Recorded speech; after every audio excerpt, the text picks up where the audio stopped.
Ang susunod na programa ay rated PG. Ito ay nangangailangan ng patnubay at gabay ng magulang para sa mga batang manonood.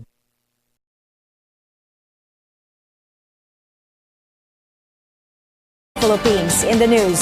A case of mistaken identity that led to a deadly shooting.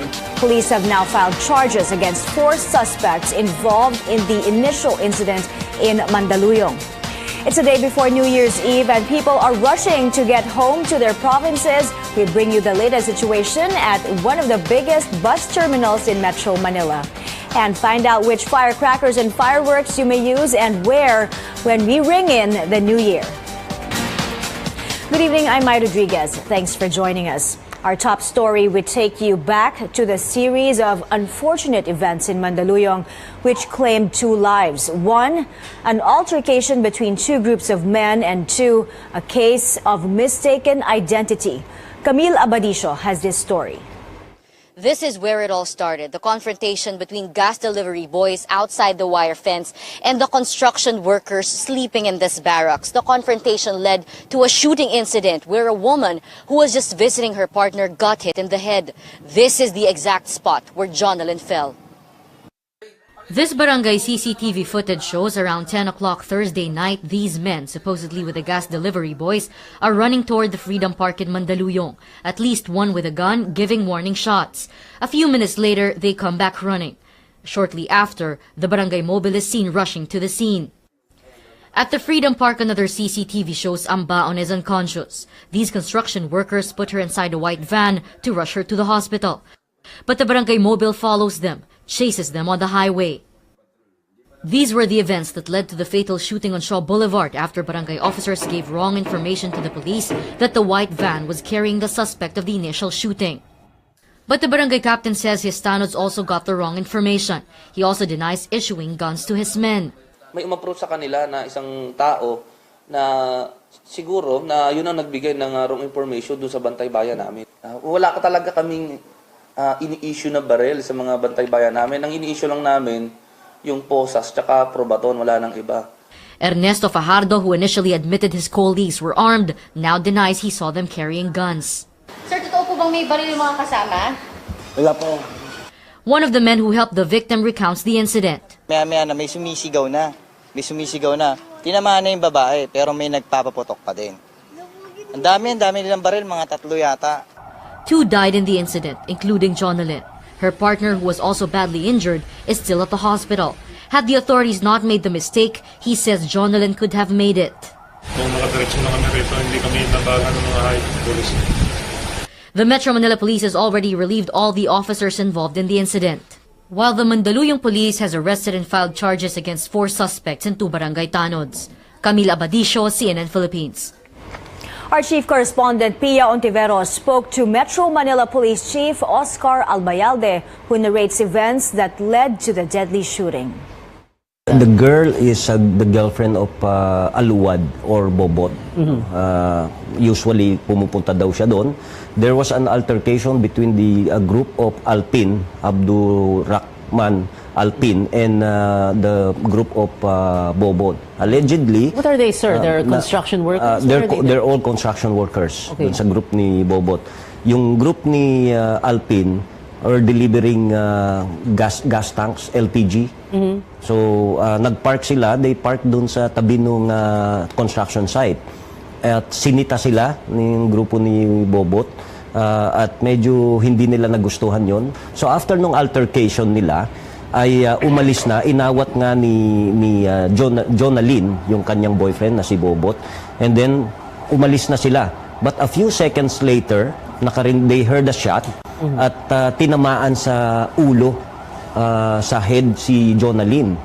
So nung tinamaan siya, tinamaan siya, one of the construction workers who owns the white Mitsubishi Adventure offered the car. Tapos, dun sinakay si Jonalyn and 6 other males at tinakbo sa hospital. Itong sina Alpin... At habang paalis na sila? Paalis na sila, Alpin went to the barangay hall. At siyang nagsumbong, he deceived the barangay tanods there na yung nakasakay doon sa adventure are armed. Moving on to other news, a day before the New Year countdown, security is tight in bus terminals with many still taking their chances to catch a trip to their home provinces. Rex Remitio has the latest from the Araneta bus terminal in Cubao. He warns though, most trips are now fully booked. If you're planning to take a last-minute trip at the Araneta bus terminal, you better think twice. Most bus lines have their trips to Bicol, the Visayas, and Mindanao fully booked until New Year's Day. But some passengers are still trying their luck just to be with their loved ones on New Year's Eve. Chance passengers may take slots only if a passenger who reserved a seat failed to arrive for the trip. For some bus lines, however, seat reservations are no longer allowed due to high demand. They are only entertaining passengers on a first-come, first-served basis. The Quezon City Police estimate there are fewer passengers here today compared to yesterday. The police say most travelers arrive right after work Friday, which is also this year's last working day. The police have recorded no untoward incident or petty crime so far. They have also been making the rounds here at the terminal with their K9 units. Transport regulators were also here to inspect the roadworthiness of buses. They want to avoid fatal road incidents like what happened on Christmas Day in La Union. So if you're still planning to go on a trip, get here as soon as possible. Rex Remitio, CNN, Philippines. Still ahead, our national hero remembered. President Duterte leads the nation in paying tribute to Gat Jose Rizal. And planning to buy firecrackers and fireworks in Bulacan, even with the ban. We'll tell you what you need to know. Stay with CNN Philippines.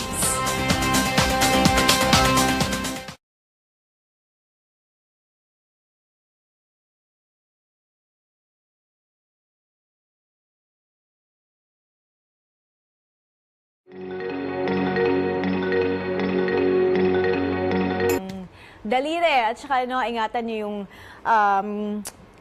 mag-ingat ngayong New Year. Syempre, you don't want to start the year in a bad way, diba? So, again, do stay with us until the end of the show. Marami pa po kaming mga tips on how to celebrate the New Year and safe and in a peaceful way.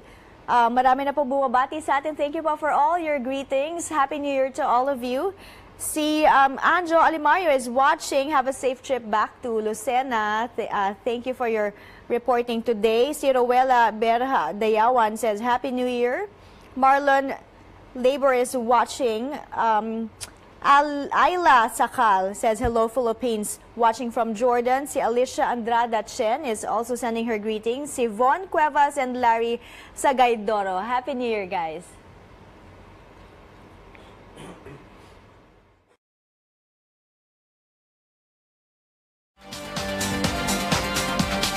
This is the newsroom on CNN Philippines. Welcome back. Today, the nation remembers the life and death of our national hero, Dr. Jose Rizal. Anjo Alimario takes us to Rizal Park, where President Duterte led the commemoration. President Rodrigo Duterte arrived early for the 121st commemoration of Jose Rizal's martyrdom. He led the flag raising and wreath-laying ceremony, with Vice President Leni Robredo and former President and Manila Mayor Joseph Estrada joining him. The President stood for a couple of minutes in front of Rizal's monument, something the descendants of Rizal noticed. Perhaps he was praying and asking for inspiration. In his message, President Duterte called on Filipinos to reflect on the work and sacrifice of Rizal in addressing social ills like corruption and greed that he says continue to this day. Gemma Cruz Araneta says the President invited them to Malacanang to have a reunion and to talk about Rizal, and also to discuss what the President is doing for the country. She says they're happy the government continues to pay tribute to the national hero. He left us a master plan of how to build the nation. All we have to do is study what he left us, study his teachings and his work, especially his life in Dapitan. All the answers are there. Another Rizal descendant, Gerardo Castillo, says the President made a promise regarding the case of his nephew, Atio Castillo, who died due to hazing. I spoke to the President about it, and he promised that first week of January, the decision of the DOJ would come out very soon. Actually, Atio is the great grandstand of Jose Rizal. Securities and Exchange Commission head Teresita Herbosa, another Rizal descendant, gave a message for the youth. Our young people should be able to contribute to the country. And after they finish education, they should be able to work and then, of course, also devote their time and effort for their families as well as the country. For Filipinos, Rizal made the ultimate sacrifice, whose death sparked a revolution for independence from Spain. Anjo Alimar And was being brought to a hospital. Namatay din because of what happened. So many questions raised because of this incident. Admittedly, yung mga police sinabi niya, wrong information was fed to their officers, even the barangay tanods. But there's also a question of why were the barangay tanods armed, or are they carrying firearms? Kasi yung initial reports dyan, sila yung unang nagpaputok doon sa Mitsubishi Adventure, no? Tapos marami nagtatanong, ano nga ba ang mga protocol para sa barangay tanods and are they properly trained, ano? Tapos we'll be following this probe over the next few days. Malaking storya pa rin to dahil syempre it raises many questions. Maraming ang nagtatanong, isn't this plain incompetence on the part of the police force and also on the part of barangay officials, barangay tanods, ano? Tsaka if you remember, there are over 30 gunshots fired at the scene. So bakit daw napakarami namang gunshots yon? So anyway, I'd like to greet many of you. Sana may time pa kayo, no? Si George Duga is greeting us. Si LJ Abadinas saying Happy New Year. And si Nante Tudio greeting us from Long Beach, California. Thank you all for your greetings. And si Beth Rodriguez, Marlon Sasuya, and si Fer R. Lopez greeting us tonight. Thank you all. Happy New Year to all of you.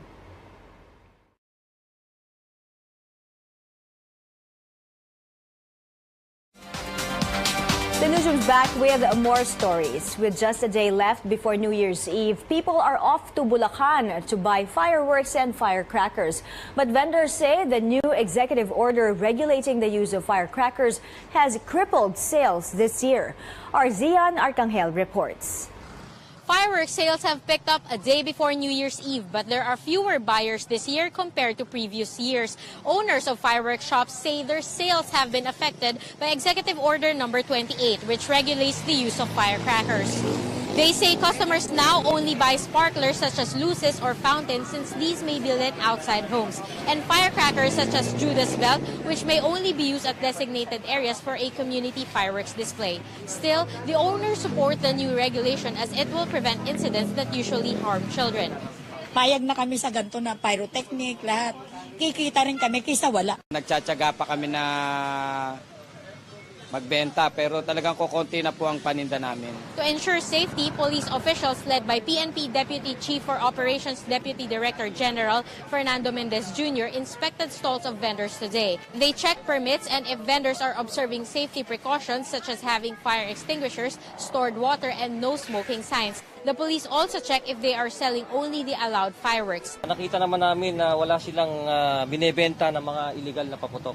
Despite tighter rules on firecrackers, the Bulacan police earlier seized from factories several banned items like Plapla, Goodbye ISIS, and Goodbye Maute. Police say the triangle-shaped Goodbye ISIS is so powerful it can shatter glass. Pag nag-exist na po ng 0.2 grams o 1/3 teaspoon ay bawal na po yun. So very obvious na ito dahil itong mga plapla na ito ay nag-exceed na po. As for customers, they say the regulation has not discouraged them from buying fireworks at least. Mostly fountains lang talaga kasi since pinagbawal nga siya, tsaka syempre for the safety na din ng mga bata. More on fountain, tsaka luces po, para safe lang. Yung mga paputok na malalakas, hindi naman kailangan yun eh. Despite lower sales, vendors say they are thankful they're still in business because there is no ban on fireworks. They're hoping customers will make a last-minute visit to their shops to keep the tradition of welcoming the new year with fireworks alive. Zian Arcangel, CNN Philippines.